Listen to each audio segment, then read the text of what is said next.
रिश्वत दो में पहले आपने चंदा दिया, फिर आपको कॉन्ट्रैक्ट ठेका लो, रिश्वत दो। जनता का पैसा इन कंपनियों को, इन सरकारों ने जनता का पैसा ठेके के तौर पर दिया। 41 कंपनियां हैं जिनके ऊपर ईडी, आईटी या सीबीआई ने रेड करे और उन्होंने चंदा दिया। आजाद भारत का सबसे बड़ा करप्शन स्कैम उजागर हुआ।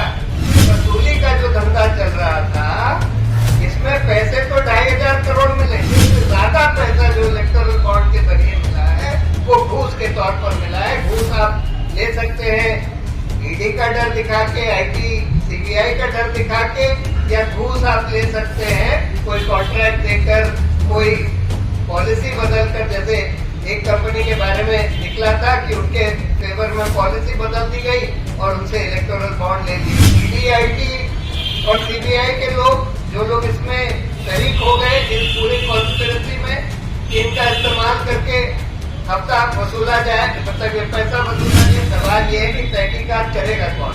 जब इन एजेंसियों की तहकीकात होनी है तो कौन तहकीकात करेगा?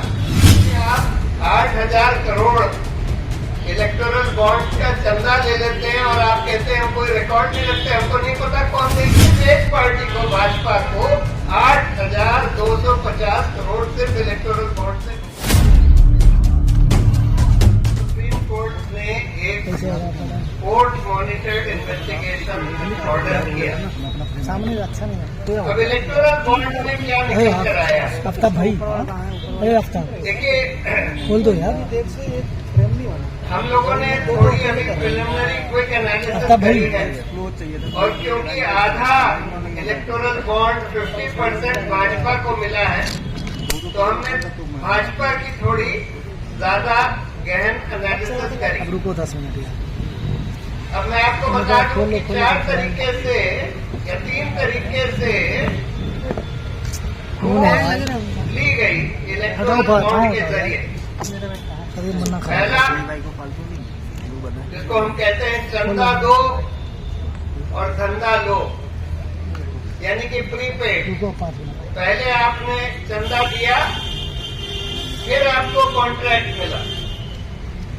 दूसरा, ठेका दो, ठेका लो, रिश्वत दो, यानी पहले आपको ठेका मिल गया, उसके तुरंत बाद या उसके जल्दी ही आपने इलेक्टोरल बॉन्ड उस पार्टी को दे दिए जिस पार्टी की सरकार ने आपको ठेका दिया। अब मैंने बोला भाजपा का हमने थोड़ा सा एनालिसिस किया, एनालिसिस से ये बात निकल कर आती है कि चंदा दो, धंधा लो, ठेका दो, रिश्वत दो में 1751 करोड़ के बॉन्ड दिए गए उन कंपनियों को जिनको भाजपा की सरकारों ने ठेके दिए। और ठेके कितने के दिए? 62,000 करोड़ के 62,000 करोड़ के ठेके दिए गए। अब देखिए, इसमें एक बात समझने की है, चाहे उसमें आपको या भाजपा को जो रिश्वत मिली by way of electoral bond, चाहे वो 1751 करोड़ ही रही हो, लेकिन कॉन्ट्रैक्ट 62,000 करोड़ के दिए गए उन कंपनियों को जिन्होंने ये इलेक्टोरल बॉन्ड दिए। अब क्यों हम कहते हैं कि कई लोग सोचते हैं कि भाई ये तो कंपनियों का पैसा है, उन्होंने दे दिया, उससे जनता का क्या लेना देना? ठीक से देखिए तो ये जनता का पैसा है, क्योंकि जनता का पैसा इन कंपनियों को, इन सरकारों ने जनता का पैसा ठेके के तौर पर दिया है और 62,000 करोड़ दिया है। और उसमें कितना अवैध दिया है ये तो कहा नहीं जा सकता कि मतलब अगर इसमें घूस की बात नहीं होती, चंदे की बात नहीं होती, तो ये 62,000 के कॉन्ट्रैक्ट हो सकता है 40,000 के ही होते। यानी हो सकता है 20,000 22,000 करोड़ जनता की जेब में से निकल गया इस 1751 करोड़ के बॉन्ड के नाम पर घूस देने के लिए। उसी तरह से बहुत सारी कंपनियां 41 कंपनियां हैं जिनके ऊपर ईडी, आईटी या सीबीआई ने रेड करे और उन्होंने चंदा दिया 2,471 करोड़ का चंदा इन 41 ग्रुप्स ने दिया जिनके ऊपर सीबीआई, ईडी या इनकम टैक्स के रेड हुए। और ये चंदा देने के बाद उस रेड का क्या हुआ, कोई फॉलो अप किया गया कि नहीं किया गया, उनको छोड़ दिया गया। और अगर छोड़ दिया गया, जैसे कि नितिन ने बताया, वो जो फ्यूचर गेमिंग जिसने सबसे बड़ा चंदा दिया है उनके बारे में तो सीएजी ने बता दिया था कि उन्होंने कई राज्यों को लूटा। नहीं यार, लोग समझ अब उनके ऊपर ईडी ने 2023 में रेड करी, 2021 में 2023 में इनकम टैक्स और ईडी की रेड होती है। और उन्होंने भाजपा को तुरंत 60 करोड़ का उस समय चंदा दे दिया। टोटल तो भाजपा को उन्होंने कई 100 करोड़ का चंदा दिया था। और उसके बाद अगर ये आप लोगों के छानबीन का काम है कि उसके बाद अगर ईडी और आईटी का एक्शन रुक गया तो आप समझ लीजिए कि जनता का कितना नुकसान हुआ है। यानी कि हजारों करोड़ वो लूट रहे थे, उन्होंने उसके बाद कुछ 100 करोड़ का चंदा भाजपा को दे दिया और फिर ईडी, आईटी का एक्शन सब खत्म हो गया। तो यानी देश को, जनता को, पब्लिक एक्सचेकर को कितने हजार करोड़ का नुकसान हुआ उसके वजह से। मतलब ये वसूली का जो धंधा चल रहा था, इसमें पैसे तो 2,500 करोड़ मिले भाजपा को इलेक्टोरल बॉन्ड के जरिए, लेकिन इसमें कितने पैसे छोड़े गए जो जनता के पैसे थे, जो जनता के लिए वसूल होने चाहिए, उसका 5%, 2% लेकर बाकी पैसा छोड़ दिया गया। तो ये एक बहुत बड़ा सवाल है। देखिए, हम लोगों ने शुरू में जब बहस करी थी इस केस में, तो हम लोगों ने 3 ग्राउंड बोले थे। तो ये बोला था कि जनता के सूचना के अधिकार का ये हनन है, इस तरह के गुप्त बॉन्ड होना। दूसरा हमने बोला था कि ये करप्शन को, किकबैक्स को प्रमोट करेगा। और यही बात निकली, यही बात सुप्रीम कोर्ट ने अपने जजमेंट में बोली और अब खुलासा होने के बाद यही बात निकल कर आ रही है कि करीब करीब आधा या उससे ज्यादा, आधे से ज्यादा पैसा जो इलेक्टोरल बॉन्ड के जरिए मिला है वो घूस के तौर पर मिला है। घूस आप ले सकते हैं ईडी का डर दिखा के, आईटी, सीबीआई का डर दिखा के, या घूस आप ले सकते हैं कोई कॉन्ट्रैक्ट देकर, कोई पॉलिसी बदलकर। जैसे एक कंपनी के बारे में निकला था कि उनके फेवर में पॉलिसी बदल दी गई और उनसे इलेक्टोरल बॉन्ड ले लिए गए।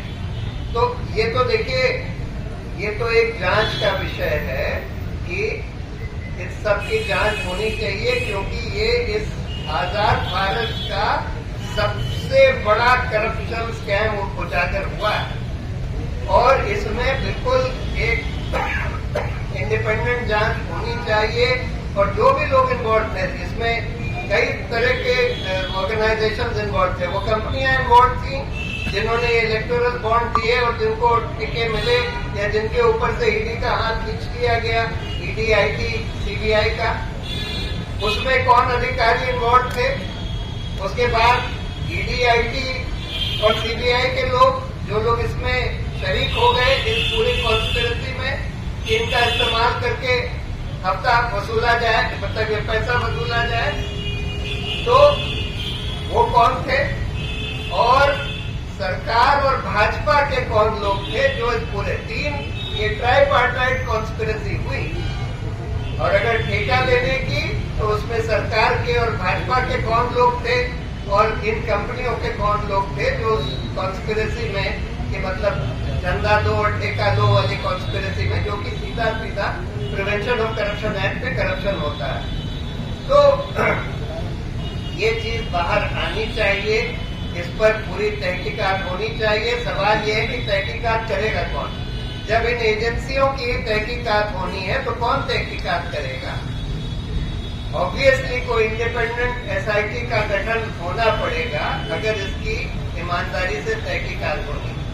लेकिन अभी तो आप लोगों को, आपकी सबकी ड्यूटी है कि इसकी पूरी छानबीन करिए कि भाई इन लोगों ने कब पैसा दिया, कब इनके पास ऊपर ईडी की रेड हुई या आईटी की रेड हुई, कब हाथ खींच लिया गया, उसके बाद कुछ हुआ कि नहीं हुआ।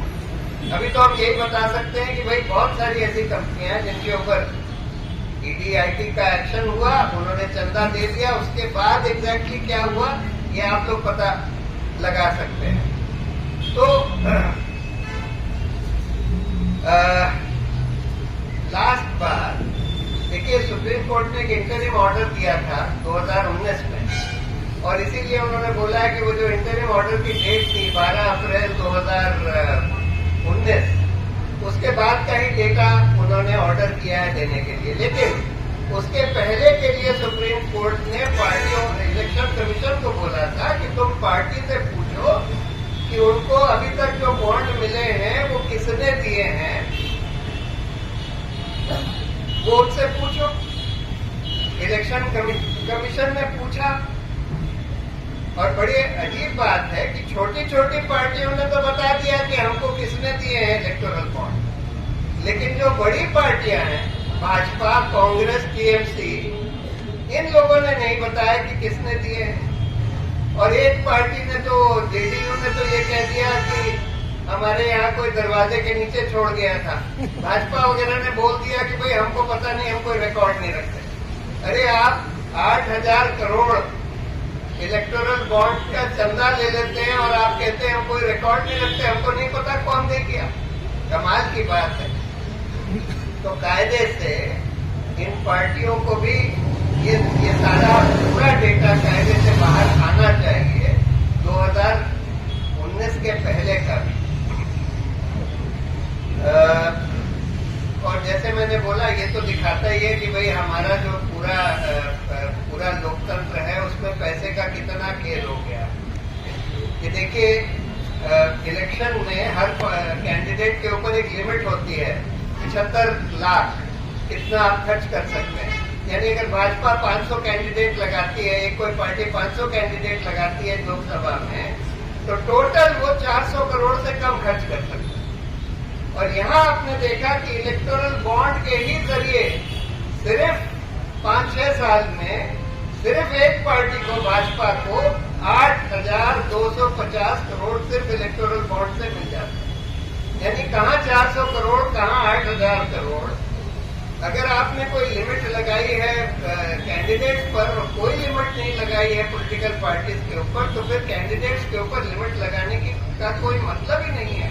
अगर वो पार्टियां उससे 20 गुना 30 गुना ज्यादा खर्च कर सकती हैं।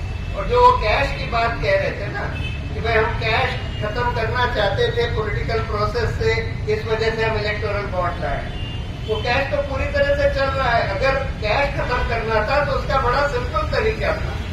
जब आपने डिमोनेटाइजेशन किया तो आपने बोला कि भाई हम कैशलेस इकोनॉमी बनाना चाहते हैं, यानी कि हम चाहते हैं कि लोग सिर्फ बैंक के ट्रांजैक्शन से पैसे का ट्रांजैक्शन लेन देन करें। आप ऑर्डिनरी लोगों को तो आप नहीं बात कर सकते कि भाई आप सिर्फ बैंक से ही लेन देन करिए, लेकिन पॉलिटिकल पार्टीज और कैंडिडेट्स को तो कर सकते थे। एक लाइन का रिप्रेजेंटेशन ऑफ पीपल एक्ट में बस अमेंडमेंट लाना था कि political parties and candidates will only take money and spend by banking channels and will not be entitled to take cash or spend in cash। अगर आप ये कर देते और अगर आपको पकड़ लिया गया कैश लेते हुए या देते हुए, तो फिर उसको करप्ट प्रैक्टिस माना जाएगा, आपको डिस्क्वालीफाई कर दिया जाएगा। इतना सा अमेंडमेंट लाना था, उससे कैश करीब करीब बंद हो जाता। लेकिन वो लाए नहीं और उल्टा इलेक्टोरल बॉन्ड ले आए, जिससे जो व्हाइट मनी भी था, जो बैंक के थ्रू भी था, वो भी सारा पैसा अवैध होकर इस तरह से घूस घूस के थ्रू दे दिया। तो यहाँ पर हम लोग अपनी बात खत्म करते हैं। कपिल सिब्बल